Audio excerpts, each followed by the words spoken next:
Hello എല്ലാ കൂട്ടുകാർക്കും നമസ്കാരം. സീരിയൽ മാനിയ വെറൈറ്റി സ്റ്റോറീസിന്റെ ഏറ്റവും പുതിയൊരു വീഡിയോയിലേക്ക് എല്ലാവർക്കും സ്വാഗതം. അപ്പതാ ഞാൻ എത്തിയിരിക്കുന്നത് കുടുംബവിളക്ക് സീരിയലിന്റെ ഇന്നത്തെ സൂപ്പർ ഹിറ്റ് വിശേഷമൊക്കെ ആയിട്ടാണ്. നേരെ നമുക്ക് ആ കഥയിലേക്ക് പോയാലോ.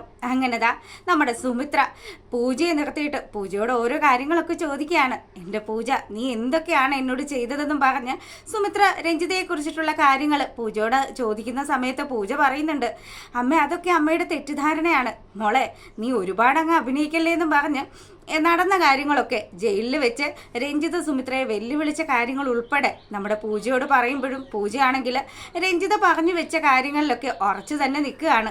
അമ്മയുടെ തെറ്റിദ്ധാരണ തന്നെയാണ് എന്നൊക്കെ പറയുമ്പം നിന്നെ ഞാൻ എൻ്റെ മക്കളെ പോലെ തന്നെയല്ലേ കണ്ടത്, അപ്പം നീ എന്നോട് ചെയ്തത് വലിയൊരു തെറ്റാണ് എന്നൊക്കെ പറഞ്ഞ് നമ്മുടെ സുമിത്ര ഇങ്ങനെ ദേഷ്യപ്പെട്ട് പൂജയോട് ഷൗട്ട് ചെയ്ത് സംസാരിച്ചു.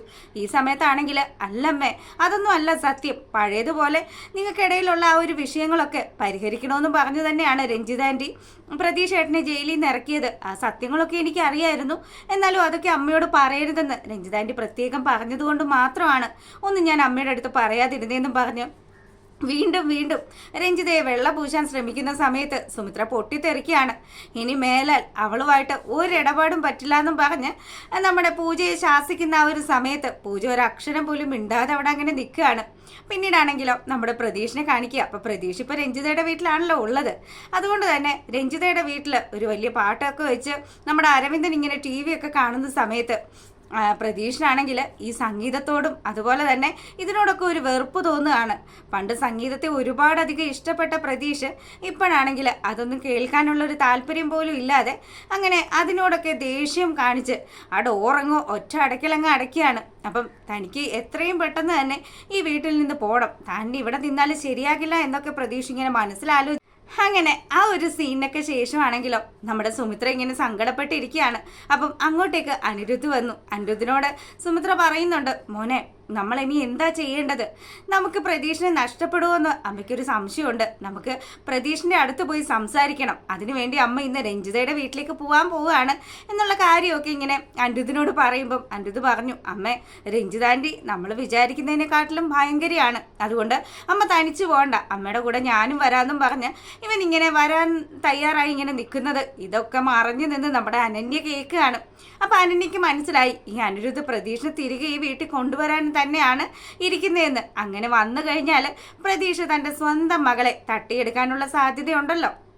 അപ്പം ഇത്രയും കാലവും സ്വന്തമായിട്ട് അത് കൊണ്ട് നടന്ന നമ്മുടെ സ്വരമോള് നഷ്ടപ്പെടുമോ എന്നുള്ളൊരു ടെൻഷനിൽ അനന്യ ഇങ്ങനെ നിന്നിട്ട് അനിരുദ്ധിനോട് പറഞ്ഞു, അനി എനിക്ക് കുറച്ച് സംസാരിക്കാനുണ്ടെന്നും പറഞ്ഞ് അനിരുദ്ധിനെ വിളിച്ചു പോകുമ്പം അനിരുദ്ധി ചോദിച്ചു, എന്താ അനന്യ, എന്താ നിന്റെ പ്രശ്നം?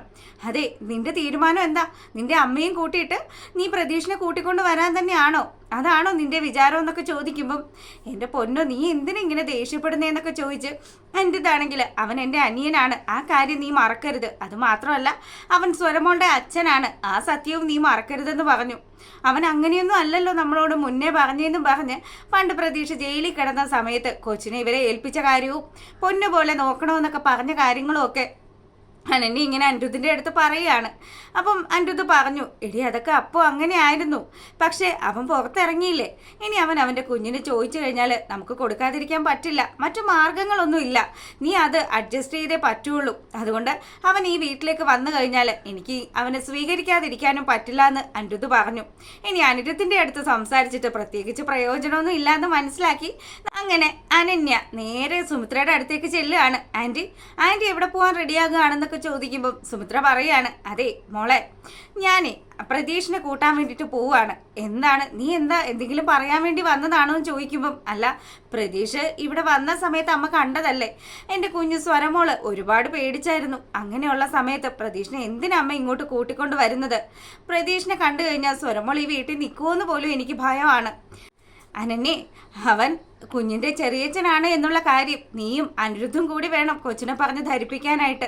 ഇനി നിങ്ങൾ രണ്ടുപേരും പറഞ്ഞിട്ടും കൊച്ചതൊന്നും കേൾക്കുന്നില്ല എങ്കിൽ കുഞ്ഞിനെ കാര്യങ്ങൾ പറഞ്ഞ് മനസ്സിലാക്കാൻ എനിക്ക് പറ്റുമെന്നും പറഞ്ഞ് സുമിത്ര പ്രതീഷിൻ്റെ കാര്യത്തിൽ ഒരു ഉറച്ച തീരുമാനം എടുക്കുകയാണ്. എൻ്റെ മോൻ തെറ്റിദ്ധാരണകളൊക്കെ മാറി അവൻ എന്നോടൊപ്പം തന്നെ വന്ന് നിൽക്കുമെന്നുള്ള ഒരു തീരുമാനം.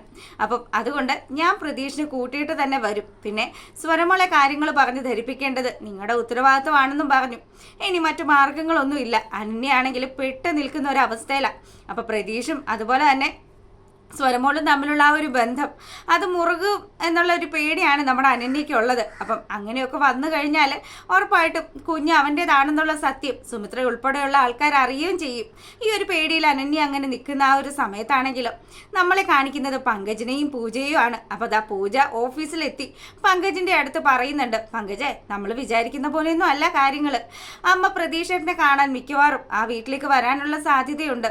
രഞ്ജിതാൻ്റിയെ തെറ്റിദ്ധരിച്ചിട്ടാണ് അമ്മ ഇങ്ങനെയൊക്കെ ചെയ്യുന്നത്. എനിക്കറിയില്ല, ഒരു പക്ഷേ അമ്മയുടെ ഉള്ളിൽ അങ്ങനെയുള്ള എന്തോ ഒരു ധാരണ കൂടിക്കടന്നു കാണും. അതുകൊണ്ടായിരിക്കും അമ്മ ഇപ്പോഴും രഞ്ജിതാൻ്റെ ആ ഒരു കണ്ണുകൊണ്ട് തന്നെ കാണുന്നതെന്നൊക്കെ പറഞ്ഞ് പങ്കജിനോട് രഞ്ജിതയെക്കുറിച്ചും സുമിത്രയെക്കുറിച്ചും ഒക്കെ സംസാരിക്കുകയാണ്. അപ്പം ഇതിനൊക്കെ കാരണക്കാരൻ അപ്പു ആണെന്നും പറഞ്ഞ് പങ്കജാണെങ്കിലോ അപ്പുവിനെ കുറ്റപ്പെടുത്തി സംസാരിക്കുമ്പം അത് ശരിയാണ്, അപ്പുവേട്ടൻ എന്തൊക്കെയോ അമ്മയോട് പറഞ്ഞു കൊടുത്തിട്ടുണ്ട്. അതുകൊണ്ട് തന്നെയാണ് അമ്മ ഇപ്പോഴും രഞ്ജിതാൻ്റെ കുറ്റക്കാരിയാണ് എന്നൊക്കെ പറയുന്നത്. ഇനി ഞാൻ എന്ത് ചെയ്യും? ഞാനും രഞ്ജിതാൻ്റെയും തമ്മിൽ ഒരു ബന്ധവും ഇനി നിലവിൽ ഉണ്ടാകരുതെന്നും പറഞ്ഞ അമ്മ എന്നെ വിട്ടിരിക്കുന്നതെന്ന് പറഞ്ഞപ്പം, എടി പൂജ, നമ്മളെല്ലാവരും റിലേറ്റീവ്സ് ആണ് എന്നുള്ള കാര്യം നീ മറക്കണ്ട കേട്ടോ. നമ്മൾ ഒരേ ചോര തന്നെയാണ്, നിന്റെ അച്ഛൻ്റെ അതേ രക്തം തന്നെയാണ് ഞാനും എൻ്റെ അമ്മയും ഒക്കെ. അതുകൊണ്ട് നമുക്ക് ഇനി സന്തോഷമായിട്ട് തന്നെ മുന്നോട്ട് പോകണം. പിന്നെ സുമിത്ര ആൻറ്റി ഇപ്പം നേരിടുന്ന ആ ഒരു പ്രശ്നങ്ങൾ ഒരുപക്ഷെ അവരുടെ മകൻ ജയിലിലായിരുന്നതിൻ്റെയൊക്കെ ഒരു സങ്കടങ്ങളൊക്കെ ആയിരിക്കും. അതുകൊണ്ട് നമുക്ക് അതൊക്കെ പറഞ്ഞ് സെറ്റ് ചെയ്യാമെന്നൊക്കെ പറഞ്ഞ് ഇവരിങ്ങനെ സംസാരിച്ചുകൊണ്ടേ ഇരിക്കുകയാണ്.